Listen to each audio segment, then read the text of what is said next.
Camille! Oh my God, what happened to you? I don't want to think anymore. I'm tired of feeling so lonely. I don't want to analyze or pray or try to figure out the right thing to do. I don't want to hurt anymore. I'm so tired of hurting. Just make me forget, please. Make me feel something other than this. Jae-sung's hand stilled on hers. He looked up at her, his dark eyes searching her face. Camille, please, Jae-sung. I'm so tired of being alone, of feeling invisible, of living in a house where I'm nothing but furniture to be ignored. Just make me feel alive. Just once. Please. He stood slowly, pulled her up with him, his hands moving to cup her face with infinite gentleness. His thumbs traced the tear tracks on her cheeks. If we do this, everything changes. You understand that? There's no going back from this. No pretending it didn't happen. Everything already changed. She placed her hands over his, feeling the warmth of his skin, the calluses on his palms. He destroyed us years ago. I just didn't want to see it. I wanted to believe in the vows I made, in the promises we exchanged. But those promises died a long time ago. I'm just finally admitting it. Jae-sung searched her eyes for a long moment, and whatever he saw there made his decision. He kissed her, soft at first, questioning, giving her one last chance to pull away. But she leaned into him instead, her hands moving to his hair, pulling him closer. Years of loneliness and touch starvation pouring out between them. The kiss deepened, became urgent, desperate. She felt his hands in her hair, felt him slowly unzipping her ruined dress, felt the fabric slide off her shoulders. She helped him with his shirt, her bandaged hands fumbling with the buttons until he took over, shrugging it off to reveal the elaborate dragon tattoo that covered the entire left side of his chest. She traced it with her fingers, this permanent mark of who he was, where he came from. No pretense, no hiding, just truth. They moved to his bedroom, and for the first time since she'd married Ji-hoon, Camille felt wanted, desired, seen. Not as property or obligation, but as a woman worthy of tenderness and passion and care. Jae-sung took his time, his touches gentle but sure, paying attention to her responses, learning what made her gasp, what made her sigh. It was so different from Ji-hoon's mechanical encounters, the few times he'd bothered in the past year. This wasn't about taking. It was about giving, about connection. Afterward, they lay tangled together, her head on his chest, listening to his heartbeat, feeling more at peace than she had in years. "Stay," he murmured against her hair. "Don't go back there tonight." "I can't. He'll..." Let him wonder. Let him worry for once. So she stayed, falling asleep in his arms, in his bed, in a safety she hadn't known existed. Welcome to Soul Afro Stories. I'm so glad you're here. Have you ever been so emotionally exhausted in a situation that you stopped caring about what's right and just did what felt like survival? Maybe it was a relationship, a job, a friendship, where you finally just broke. Comment where in the world you're watching from. I love seeing our global community. If you're new here, hit that subscribe button and turn on notifications, because this story is just getting started. The complications? They're about to multiply in ways you won't see coming. Check the link in the description for the complete series. Also, genuine question. Do you think she should feel guilty? Or was this her only way out? I'm really curious what you think. Let's ride on. The morning light woke her, streaming through unfamiliar floor-to-ceiling windows that overlooked Seoul's skyline. Camille opened her eyes, saw modern art on unfamiliar walls, expensive sheets she didn't recognize. Memory flooded back in a rush. The anniversary, the destruction, coming here, crossing the line she'd sworn never to cross. Oh God. She sat up quickly, the sheet falling to her waist. Oh my God, what did I do? Don't. Jae-sung was already awake, sitting up beside her, his bare chest showing the dragon tattoo in the morning light. He reached for her hand, but she pulled it back. Don't regret this. I committed adultery. Tears started streaming down her face again, fresh ones mixing with last night's salt. I'm no better than him now. I became exactly what I hated. I promised before God to be faithful, and I broke that promise. I'm a hypocrite and a cheater and... Stop. He caught her hand again, held it firmly. There's a difference between betraying someone who loved you and escaping someone who was killing you. Is there? Camille looked at him with devastated eyes. I made vows, sacred vows, before God and witnesses, in sickness and in health, for better or worse. And I just threw them away. I'm supposed to be better than this. My faith is supposed to mean something. But he broke those vows first. Jae-sung's voice was quiet but intense. Every time he touched you without tenderness, every time he made you feel worthless, every time he chose her over you, every time he degraded you, ignored you, treated you like property instead of a person. He's been breaking those vows for years. That doesn't make what I did right. No. Jae-sung agreed quietly, pulling her against his chest. But it makes it human. You're not a saint, Camille. You're a woman who's been starving for basic kindness and finally accepted a meal. That doesn't make you evil. It makes you human. Camille wanted to believe him. God, she wanted to believe that she wasn't damned, that she hadn't just destroyed her soul along with her marriage. Her phone buzzed on the nightstand, an angry, insistent sound. She reached for it with shaking hands. 15 missed calls, all from Ji-hoon. 3 voicemails. She played the first one on speaker, and Jae-sung heard the fury in her husband's voice. Where the fuck are you? What the hell happened to the apartment? There's food on the walls, broken glass everywhere. The table's overturned. Did you do this? Are you out of your mind?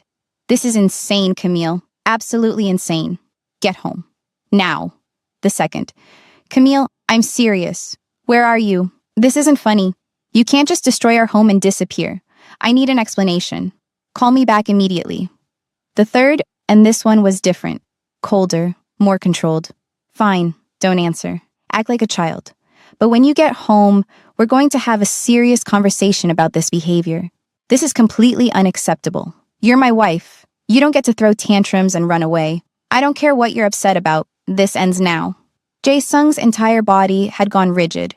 He comes home to see you destroy the place, and his first thought is anger. Not concern. Not worry about where you are or if you're safe.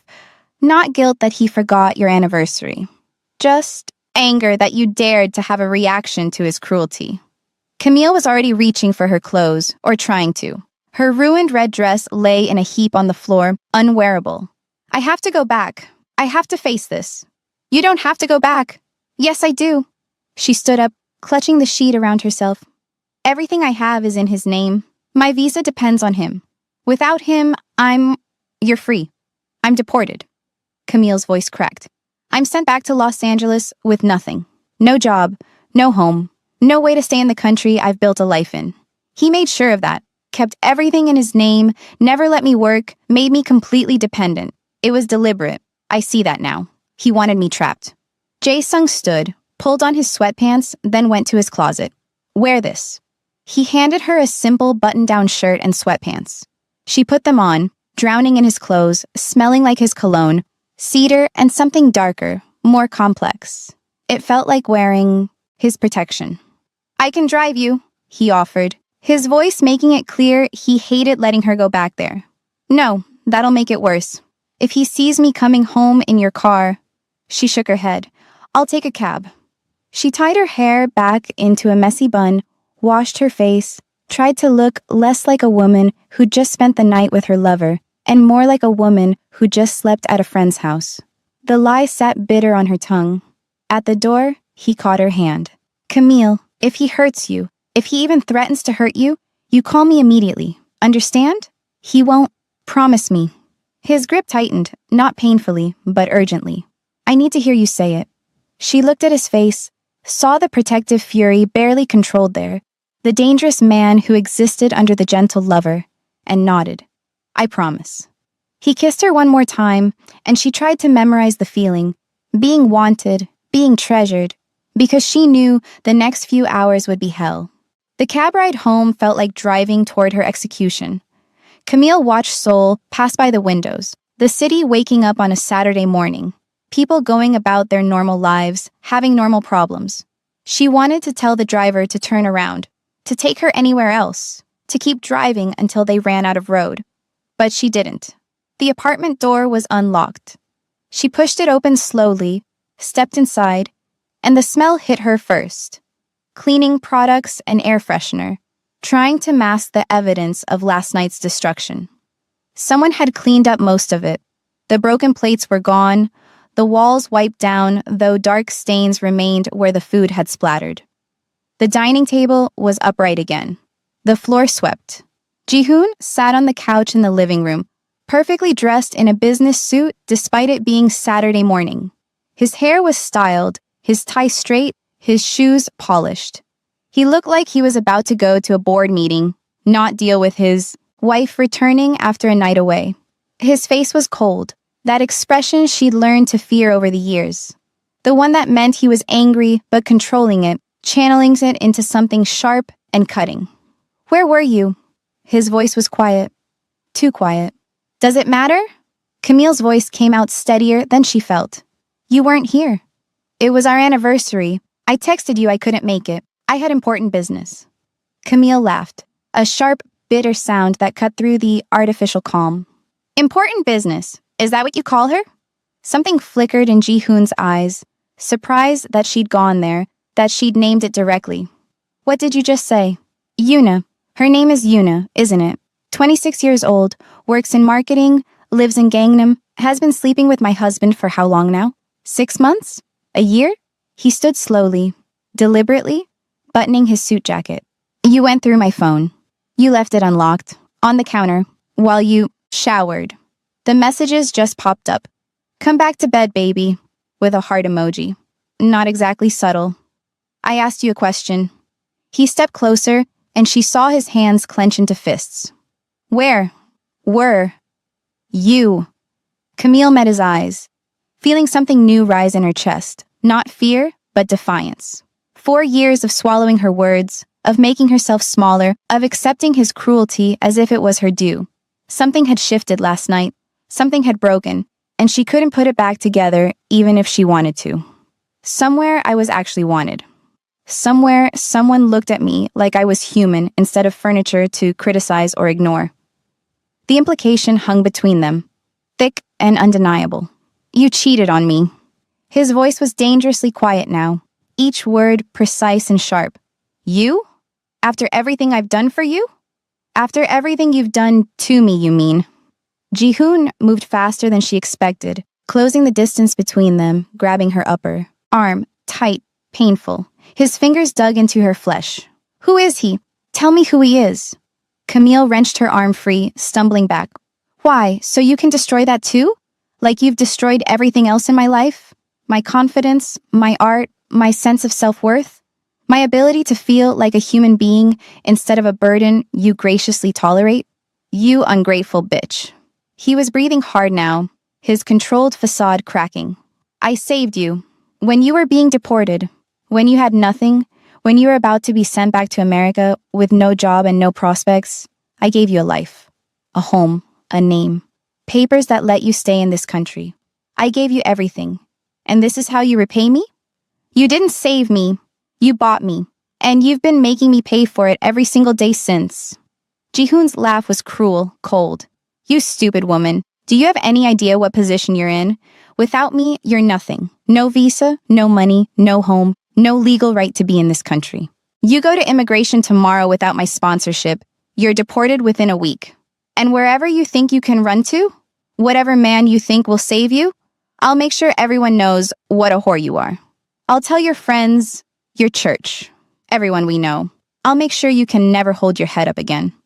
Camille felt ice in her veins, but she kept her voice steady. "I'd rather be a whore in the streets than property in your home." His hand shot out. She flinched, instinct taking over. But he just pointed at her, his finger inches from her face. "You will stay in this marriage. You will play the perfect wife. You will smile at my colleagues and keep your mouth shut at dinners and pretend we're the happy couple everyone thinks we are. And you will never..." He leaned closer, his voice dropping to a whisper. "See whoever you fucked last night again. Or I will destroy your entire life. I will have you deported." I will make sure you never work again. I will ruin you so completely you'll wish you'd never been born. Do you understand me? Camille looked at him, really looked at him, and saw him clearly for perhaps the first time. Not the man she'd married, the one who'd seemed kind and stable in those early days. Not the man she'd convinced herself still existed under the cruelty, but the man he actually was, petty, controlling, threatened by any hint that she might exist independently of him. You already destroyed my life, she said quietly. You just didn't notice because you were too busy destroying me to see the wreckage. She walked past him to the guest room, went inside, locked the door, heard him punch the wall outside, a sharp crack of knuckles against plaster. Heard him curse in Korean, heard him storm to his office, slam the door. Only then did she let herself slide down the wall to the floor, pull her knees to her chest, and cry. But this time, her tears weren't just from pain. They were from relief, too. Because for the first time in 4 years, she told him the truth. And she was still standing. 2 weeks passed in a strange, fractured existence. At home, she and Ji-hoon moved around each other like hostile strangers. He left for work early, came home late. She kept to the guest room, emerging only for meals that they ate in silence. He tracked her location obsessively through an app she suspected he'd installed on her phone long ago. But she'd learned to work around it, leaving her phone at coffee shops while she went elsewhere, using excuses about meeting Minji or doing shopping. The lies came easier now. That should have bothered her more than it did. Tuesday afternoon, while Ji-hoon was at a 3-hour business lunch, Camille slipped out, took 2 buses and a cab to make sure she wasn't followed, and met Jae-sung at his penthouse. Thursday afternoon, the same routine. These stolen hours became her oxygen, the only time she could breathe. I can't keep doing this, Camille said. One Thursday, lying in his bed, her head on his chest, tracing the dragon tattoo she'd come to know by heart, every scale, every curve of the serpentine body. Living 2 lives, lying constantly, checking over my shoulder, deleting every text the moment I read it. It's exhausting. Then don't. Leave him. And go where? Do what? She sat up, pulling the sheet around herself. He controls everything. My visa depends on him. I'm here on a spousal visa, which means the day I file for divorce, I'm technically illegal. I have no money of my own. He never let me work, said it would look bad for his image to have his wife working some menial job. Every bank account is in his name. The apartment lease is in his name. Even my phone plan is under his account. He made sure I'd be completely powerless. You'd have me. She looked at him, this beautiful, dangerous man who'd somehow become her refuge. For how long? Until you get tired of the complications? Until you realize I'm more trouble than I'm worth? Until the reality of actually leaving hits and it's not romantic anymore, just messy and legal and difficult? That won't happen. You don't know that. You can't promise that. She turned away. I've learned not to trust promises. Jae-sung sat up beside her, turned her face back to him gently. Tell me about this. The dragon. She knew he was changing the subject, letting her breathe, but she went with it. What does it mean? He pulled her back down against his chest, his arms around her. It's a reminder of who I am, where I come from, the life I've lived. And who are you? Really? I know bits and pieces, but you're always so careful about what you tell me. I've done things, Camille. Dark things. Things I'm not proud of. I'm not a good man. You're better than him. That's not a high bar. He smiled slightly against her hair, then turned serious. I mean it. The things I've done, the world I live in, it's not the world you know. You live in a world of faith and art and trying to do the right thing. I live in a world of violence and money and power. I don't care. You should. He traced her face with one finger, his touch achingly gentle. I've hurt people. I've done things that would make you look at me differently. Things I won't tell you because I don't want to see disgust in your eyes when you look at me. I don't want to lose this, the way you see me as someone good. Everyone has done things they regret. Not like this. His voice was quiet but firm. You don't understand the scale, the darkness, and I won't burden you with it. They fell silent, holding each other, both knowing this conversation wasn't over. Couldn't be over, but neither ready to face all its implications. I should go, Camille finally said, checking the time on her phone. He gets home at 6. If I'm not there, I wish you'd stay. I wish I could wake up with you every morning instead of these stolen afternoons. Me too. She kissed him, long and deep. But wishes don't change reality. She dressed, gathered her things, made sure she looked like a woman who'd been shopping or having coffee, not a woman who'd spent 3 hours in her lover's bed. At the door, he caught her hand one more time. Tuesday? Tuesday, she confirmed. At home, Ji-hoon was already there, pouring himself whiskey in the living room. She could see the tension in his shoulders. He'd had a bad day at work, probably. His tell was always the whiskey. You're home early, Camille said, keeping her voice neutral. That was it. No question about where she'd been. No interest in her day. No acknowledgement of her presence beyond that single sound. She made dinner, his favorite jjigae, though she didn't know why she bothered. He ate it in silence, scrolling through his phone the entire time. She could see him texting, smiling at the screen, those small, private smiles he never gave her. Yuna, definitely. She cleaned up. He went to his office, closed the door. She went to the guest room, lay on the bed, and stared at the ceiling. This was her marriage. This was her life. And she still didn't know how to leave it. But she was starting to realize she didn't know how to stay either. I need to be honest with you about something. It was Tuesday afternoon, and they'd just made love. Sunlight streamed through Jae-sung's floor-to-ceiling windows, making Seoul's skyline glitter.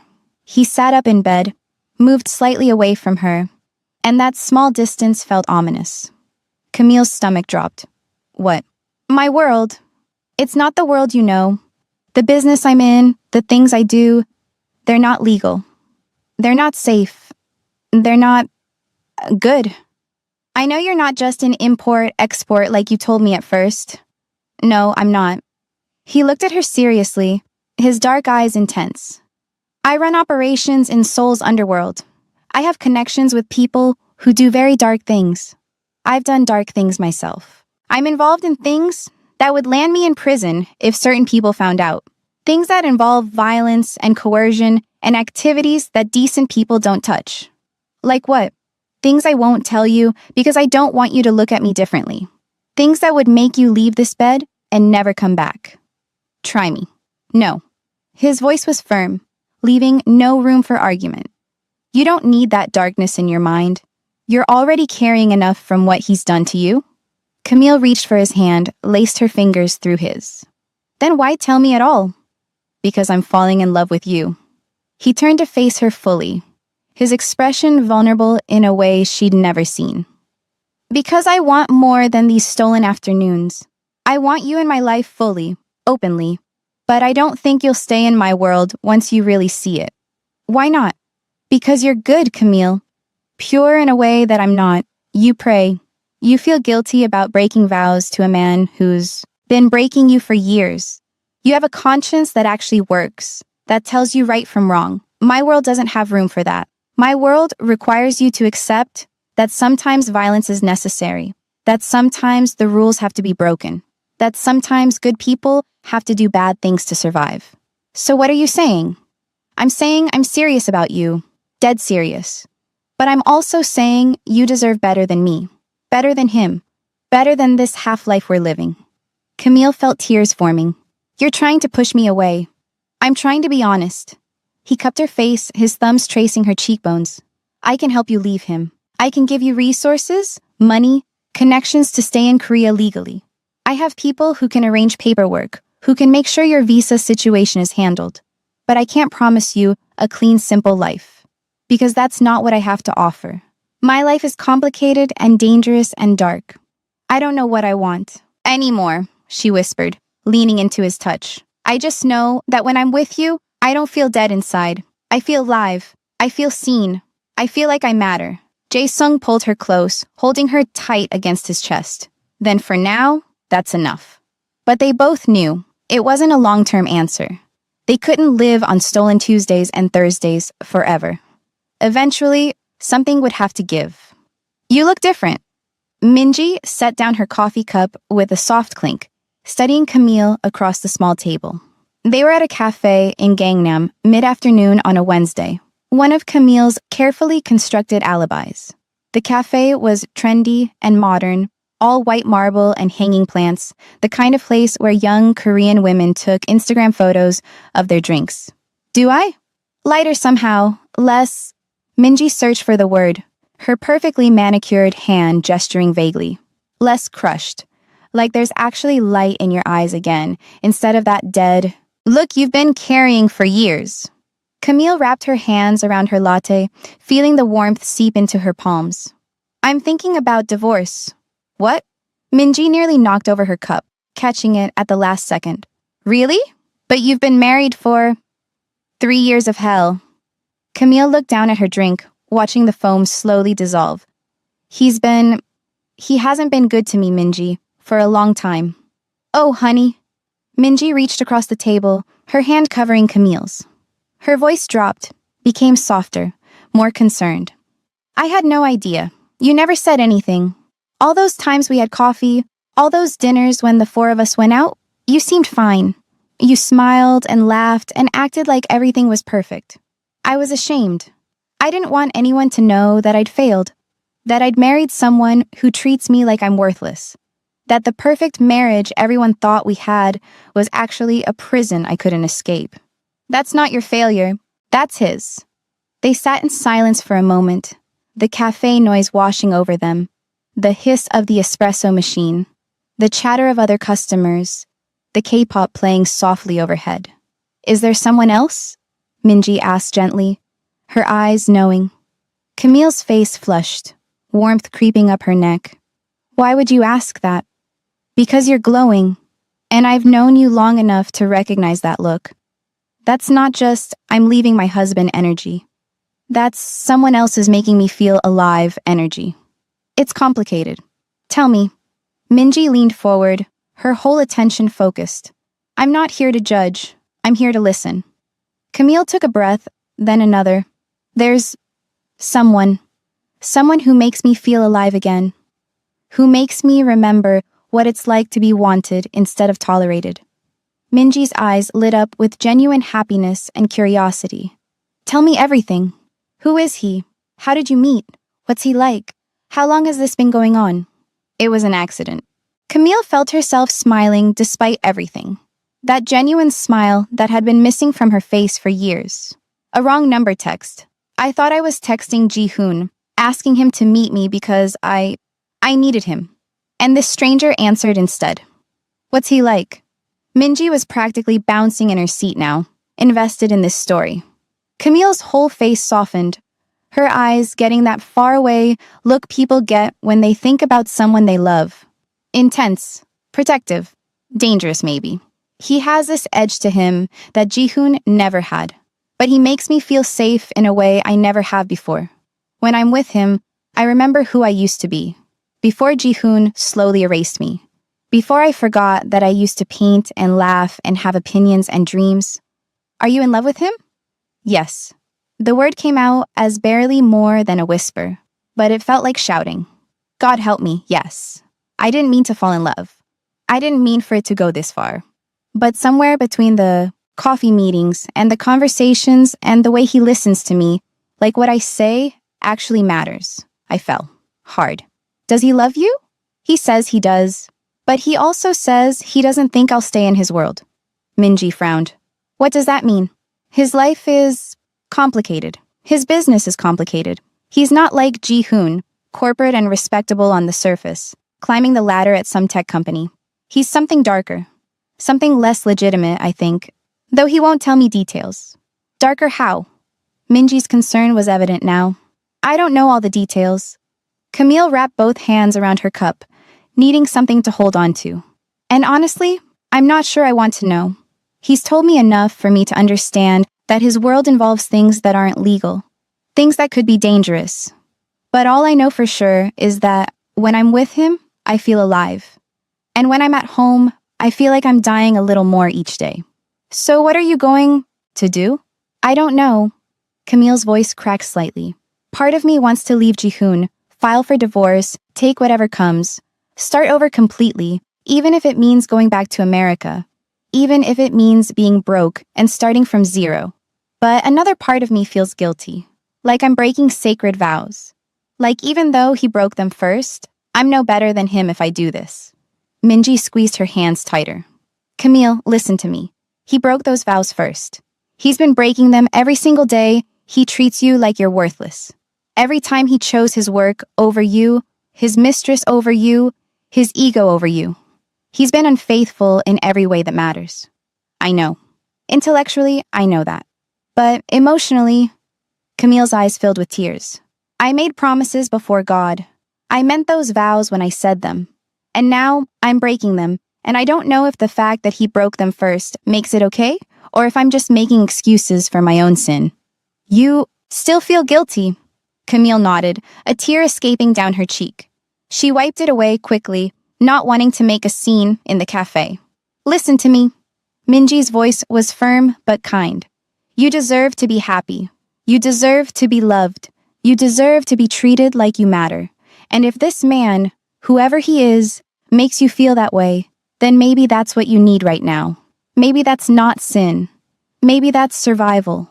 But what about my vows? What about being faithful? What about... Your vows were to love, honor, and cherish. Has Jihoon done any of that? No. Then he's the one who broke the marriage, not you. You're just finally accepting that it's broken and has been for a long time. They sat together for a while longer, Minji holding Camille's hands across the table. Two women in a busy cafe having a conversation that felt monumentally important. Whatever you decide, Minji said finally. I'm here. If you need a place to stay, if you need help with lawyers, if you just need someone to listen, I'm here. Thank you, Camille whispered, meaning it with her whole heart. Camille returned home from coffee as the sun was starting to set, turning Seoul's sky into shades of orange and pink. She found Jihoon there, which was rare these days. He was sitting on the couch with his laptop, still in his work clothes, but with his tie loosened. He barely looked up when she entered. Where were you? His voice was flat, disinterested. The tone you'd use with a maid or delivery person, not your wife. Coffee with Minji. That was it. No follow-up questions, no interest in how her friend was doing, how their conversation went, whether she'd had a good time. Just that single, non-committal sound that acknowledged he'd heard her, but couldn't care less about the answer. She walked past him to the bedroom, put away her purse, changed into comfortable clothes, loose sweatpants and a t-shirt. He didn't even glance up from his laptop when she came back out. Before this would have hurt. Before she would have tried harder to engage him, to make him see her, to draw some kind of response from him. She would have asked about his day, offered to make his favorite dinner, suggested they watch a movie together. Now, she felt nothing. Just a hollow emptiness where pain used to live. Next Friday, I have an important dinner, he said, without looking up from his phone. His chopsticks moved mechanically from plate to mouth. Good for you. It's a Friday night. Don't wait up. I never do anymore. That made him look up finally. Something cold flickered in his eyes. What's that supposed to mean? Exactly what I said. They held each other's stare for a moment, a wordless battle of wills. Then he went back to his phone, dismissing her. It was a different evening entirely when Yuna let herself into her uncle's penthouse with her key. The way she'd been doing since she was a teenager, and he'd given her free access to his space. She found him in the kitchen, actually cooking, which was rare, with music playing softly from speakers. Okay, who is she? Jae-sung looked up from chopping vegetables, a slight smile on his face. Who is who? The woman who has you actually using your kitchen for the first time in 5 years. Who has you smiling like that? Who has you looking less like you carry the weight of the world on your shoulders? Yuna hopped up onto the counter, her legs swinging. Uncle, you forget I've known you my whole life. You're different, lighter. So, tell me about her. Jae-sung set down his knife, turned to face her. Am I that obvious? To me, yes. So, details. Who is she? How did you meet? What's she like? There's not much to tell. She's complicated. Complicated how? She's married. Yuna's eyes went wide. Uncle, you're having an affair? You, who always told me to stay away from married men, are having an affair? Her marriage was dead long before I met her. His voice was firm, defensive. Her husband is not a good man. He treats her terribly, makes her feel worthless. She deserves so much better than what he gives her. Does she know what you do? Your real business? Not the import-export cover story you tell people at parties? Some of it, not all of it. I don't want to scare her away by telling her everything. Do you love her? Jae-sung paused, really paused, thinking about his answer. Yes. God help me, yes. I wasn't planning to. This wasn't supposed to be this. But somewhere along the way, I fell. Hard. Yuna's face softened with genuine happiness for him. Then I'm happy for you. You deserve love too, Uncle. Not just the half-life you've been living. She paused, then smiled. Can I tell you something? I've been seeing someone too. Oh? He's married too, or was. It's complicated. Jae-sung's face showed concern now, the protective uncle emerging. Yuna, I know what you're thinking, but he says he's leaving his wife. That she means nothing to him. That their marriage is just paperwork now. That I'm the one he wants, the one he loves. And you believe him? I do. I know how it sounds, but Uncle, he's serious about me. He talks about our future, about what we'll do when he's finally free. He's not just stringing me along. Jae-sung studied her face, seeing the hope and love there, and chose not to crush it with cynicism. If he makes you happy. He does. He really does. Yuna hopped off the counter, came to stand beside him. Actually, I wanted to ask you something. Can I introduce him to you? I'd really like your approval, your blessing. You're the only family I have, and your opinion matters more than anyone's. When? Next week? Next Friday? Dinner here? You could bring your lady too if you wanted. Make it a double date. What do you think, Uncle? Okay. Stop. Before you click away, we need to talk about what you just witnessed. Camille is in love with Jae-sung. Ji-hoon is in love with Yuna. But Yuna is Jae-sung's niece. The woman sleeping with Camille's husband is the favorite niece of the man Camille is sleeping with. And nobody knows. Next Friday at 8 p.m., Ji-hoon is walking into Jae-sung's penthouse to meet Yuna's uncle for a business dinner. Jae-sung is about to meet his beloved niece's boyfriend. They're going to see each other's faces. So here's what I need from you right now. Drop your predictions in the comments. What do you think is going to happen? Tell me what time you watch this drop. I want to know if you're here at the crack of dawn or late night binge watching. And be honest with me. Are you team Jae-sung, the dangerous lover? Or team walk away? She should leave them both. Because part 3? That dinner scene? I'm telling you right now. It's going to be the most intense thing I've written for this channel. Subscribe. Turn on all notifications. Comment your theories below. See you soon. Don't forget to tell me your predictions. Let's go!